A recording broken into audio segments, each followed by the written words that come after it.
سامعین محترم، آج دنیا بھر میں ایک وبا ہے، ایک طاعون ہے جو پھیلا پڑا ہے، جس نے پوری دنیا کو پریشان کر کے رکھا ہے۔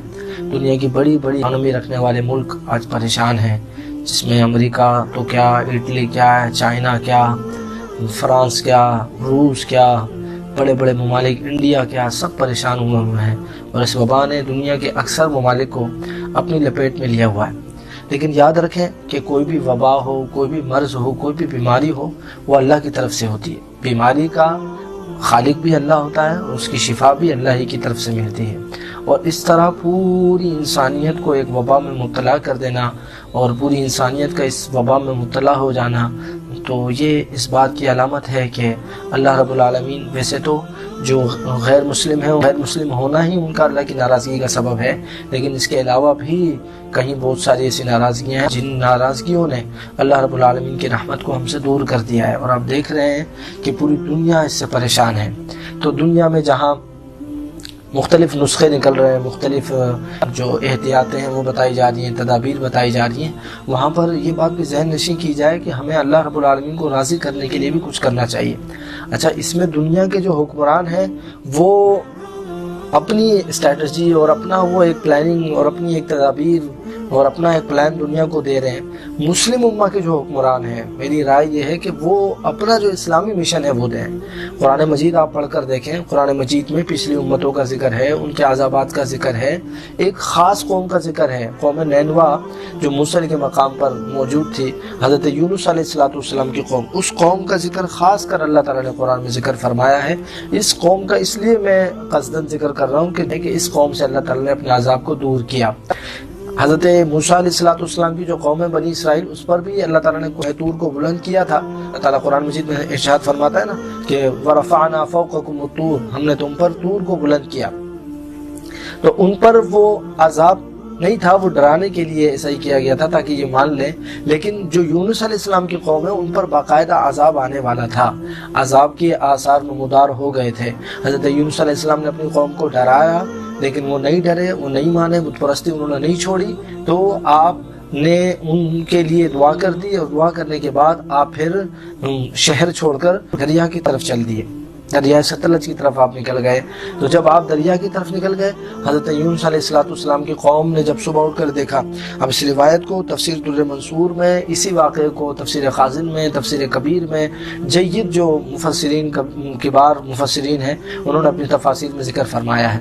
تفسیر در منصور میں حضرت سیدنا امام جلال الدین سیوطی رحمۃ اللہ تعالی علیہ ایک روایت نقل فرماتے ہیں عبد الرزاق کے حوالے سے، اور امام احمد کے حوالے سے بھی اس کو لے کر آتے ہیں۔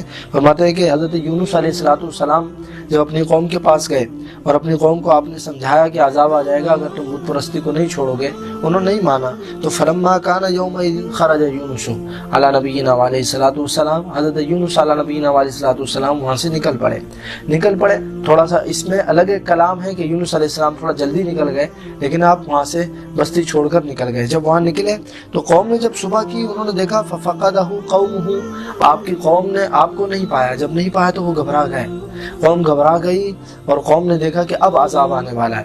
اور روایات میں یہ بھی ہے کہ عذاب کے آثار نمودار ہو گئے۔ تفسیر کبیر میں علامہ امام فخر الدین رازی رحمۃ اللہ تعالی فرماتے ہیں 40 دن آپ نے بتائے تھے، روح المعانی میں 3 دن کا قول ہے، لیکن یہاں 40 دن، 35 دن گزر گئے۔ جب 5 دن رہ گئے تو آثار عذاب نمودار ہونے لگے، واضح ہونے لگے۔ تو حضرت یونس علیہ السلام کی قوم وہاں سے پریشان ہوئی۔ پھر پریشان ہونے کے بعد انہوں نے کیا کیا؟ انہوں نے ایسا کیا کہ انہوں نے تمام چیزوں کو جمع کر دیا، فخرجوا بالصغیر والکبیر والدواب، انہوں نے بچوں کو، بوڑھوں کو، جوانوں کو، جانوروں کو، ہر چیز کو لیا ہے۔ پھر ثم عزلوا الوالدۃ عن ولدها، پھر ہر ماں کو اس کے بچے سے جدا کر دیا، بکری کو اس کے بچے سے جدا کر دیا، گائے کو اس کے بچے سے جدا کر دیا، انسان اس کے بچوں سے جدا ہو گئے، اور سب نے آہو بکا شروع کر دی، اللہ کی بارگاہ میں رونا گڑ گڑانا شروع کر دیا، معافی مانگنا شروع کر دی۔ اور کچھ کلمات ہیں مفسرین نے لکھے ہیں، وہ کلمات انہوں نے ذکر کی، اللہ کی بارگاہ میں کہے تو اللہ رب العالمین نے اس قوم سے عذاب کو دور کیا۔ تو اس وبا سے بھی اگر دنیا کو نجات چاہیے تو جہاں دنیا نے انبیاء کرام کے گستاخانہ خاکے بنائے، جہاں گستاخیاں کرنے والوں کو میڈل اور گستاخیاں کرنے والے جو ہیں ان کو پروموٹ کیا گیا، اور پھر جو علماء کرام ہیں، جو اللہ کے انبیاء کے ورثاء ہیں، ان پر ظلم و ستم کیا گیا۔ پھر جہاں اللہ کا نظام ہے اس کو ڈائریکٹ چیلنج کیا گیا، میرا جسم میرا مرضی کہہ کر یہ نعرے لگا کر اللہ رب العالمین کی نظام کو چیلنج کیا گیا۔ یہ چیلنج کرنا ہے، سود کو برملا بغیر ماتھے پہ شکل لائے مسلم حکمرانوں نے بھی اس کو تسلیم کیا۔ جہاں اتنی بے باکی کے ساتھ اللہ تبارک و تعالیٰ کی نافرمانیاں ہوئی تو پھر وہ اللہ ہم سے ناراض ہو گیا۔ آج اس کا عذاب ہم سب کے سروں پر منڈلا رہا ہے۔ روزانہ ہزاروں کی تعداد میں اموات ہو رہی ہیں اور یہ مرض پھیل رہا ہے۔ اللہ تبارک و تعالیٰ نے پاکستان پر کرم کیا ہے، لیکن پاکستان میں بھی یہ مرض پھیل رہا ہے، تیزی کے ساتھ پھیل رہا ہے۔ جہاں 2 تھے، ایک ہفتے بعد 500 ہوئے، اور آج ایک ہفتے بعد مزید 1500 کو تعداد وہ کراس کر گئی ہے۔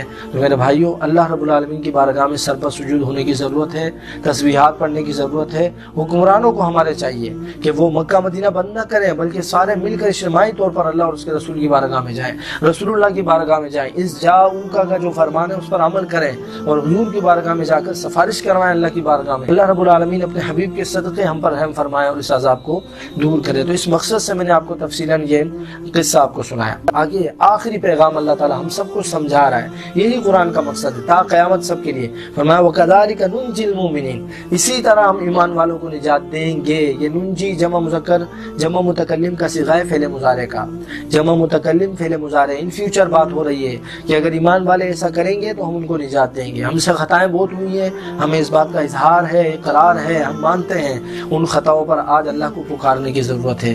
ننجی المؤمنین کا وعدہ اللہ تعالیٰ کا ہے کہ ہم ایمان والوں کو نجات دیں گے۔ میرے بھائیوں، یہ وقت صرف سوشل میڈیا پر گزارنے کا نہیں ہے، صرف ادھر ادھر کی باتوں میں وقت گزارنے کا نہیں ہے۔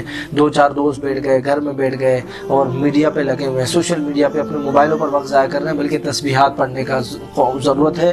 من حیث القوم، ہمارے حکمرانوں کو چاہیے کہ من حیث القوم وہ تسبیحات کا اہتمام کریں، ذکر کا اہتمام کریں، آیت کریمہ کی ختم کا اہتمام کریں، حسبنا اللہ و نعم الوکیل، نعم المولا و نعم النصیر، اس کا ورد کرنے کی ضرورت ہے۔ لا حول ولا قوت، مختلف کلمات اللہ رب العالمین کے علماء کرام مختلف مقامات پر بتاتے رہتے ہیں۔ کثرت کے ساتھ سجود، راتوں کو اٹھ کر تہجد کا اہتمام کرنا چاہیے تاکہ اللہ تعالیٰ حیث القوم ہم سب سے اس بیماری کو، اس وبا کو دور فرمائے۔ اللہ تعالیٰ تمام عالم انسانیت کی حفاظت فرمائے۔